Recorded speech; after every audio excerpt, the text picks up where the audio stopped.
Hello friends. माझं नाव जिनेश प्रापना. मी expanding horizon ग्रुपमधून आहे. आज आपण वैदिक गणितामध्ये स्क्वेअर कसं करतात हे बघूया. स्क्वेअर म्हणजे वर्ग.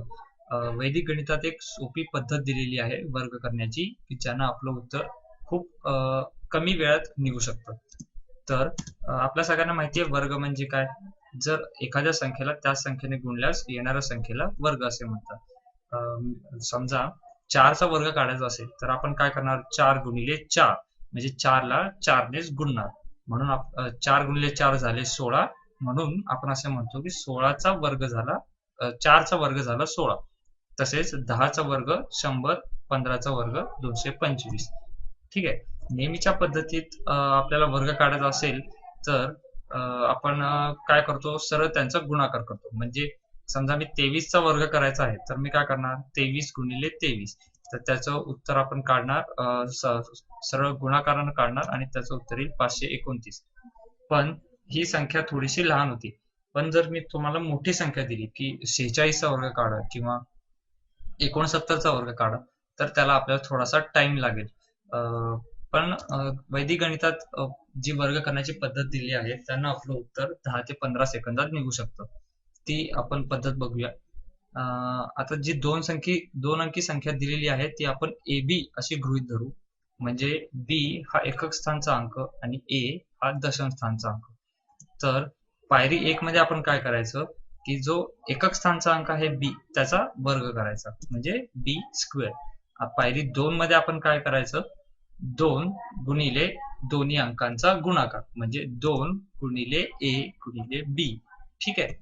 पायरी 3 मध्ये आपण काय करायचं, जो दशम स्थानचा अंक आहे त्याचा वर्ग करायचा म्हणजे ए स्क्वेअर. ठीक आहे. आणि आता हे जे आपल्या तिन्ही पायऱ्या आल्या आहेत त्या आपण डावीकडून उजवीकडे लिहायचं म्हणजे पी स्क्वेअर सगळ्यात डावीकडे लिहायचं आणि त्याच्या उजवीकडे 2 गुणिले ए बी आणि त्याच्या उजवीकडे ए स्क्वेअर लिहायचं. हे आपलं उत्तर झालं. ठीक आहे. आता आपण एक उदाहरण सोडून बघू. आता मी तुम्हाला संख्या दिली समजा 46. तर 46चा वर्ग वैदिक गणिताच्या पद्धतीनं कसं काढायचा ते बघा. आता पायरी 1 मध्ये आपण काय करणार, एकक स्थानचा जो अंक आहे त्याचा वर्ग करणार.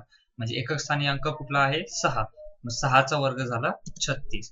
ठीक आहे. आता पायरी 2 मध्ये आपण काय करणार, 2 गुणिले ए गुणिले बी म्हणजे 2 गुणिले 4 गुणिले 6 त्याचं उत्तर येतं 48. म्हणजे आपण काय केलं, दोन्ही अंकांचा गुणाकार केला आणि त्याला 2 ने गुणलं. पायरी 3 मध्ये आपण काय करणार, तर जो दशम स्थानचा अंक आहे 4 त्याचा वर्ग करणार म्हणजे 4चा वर्ग झाला 16. आता आपण या तिन्ही पायऱ्यांचं उत्तर डावीकडून उजवीकडे लिहायचं म्हणजे 36 डावीकडे लिहायचं, त्याच्या उजवीकडे 48 हे लिहायचं आणि त्याच्या उजवीकडे 16 हे लिहायचं. आता आपण फायनल उत्तर काढताना एक रूल आहे. आता समजा की ज्या आपल्या पायरीचं उत्तर आलं आहे ते एक अंकी असेल तर ते तसं तसं खाली घ्यायचं. पण ते समजा 2 अंकी असेल तर त्याच्या एकक स्थानचा अंक खाली घ्यायचा आणि दशक स्थानचा अंक पुढच्या पायरीला हातचा म्हणून द्यायचा. आता बघा, म्हणजे 36 हे आपल्या पहिल्या पायरीचं उत्तर आहे. तर 6 आपण तसे तसं खाली घ्यायचे आणि जे दशक स्थानचे 3 आहेत ते आपण पुढच्या पायरीला हातचे म्हणून द्यायचे. म्हणजे 6 आपण खाली लिहिले आणि 3 हे 48ला हातचे दिले.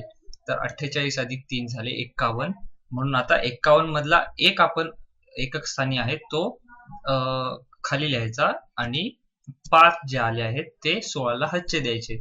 आता 3च पायऱ्यांचे उत्तर होते म्हणून 21 हे तसे तसे खाली लिहायचे. म्हणून आपलं फायनल उत्तर आलं 2116. म्हणून 46चा वर्ग आहे 2116.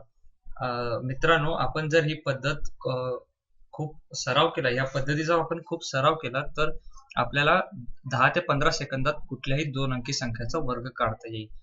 त्यामुळे तुम्ही याची खूप प्रॅक्टिस करा. Thank you guys for watching. See you next time.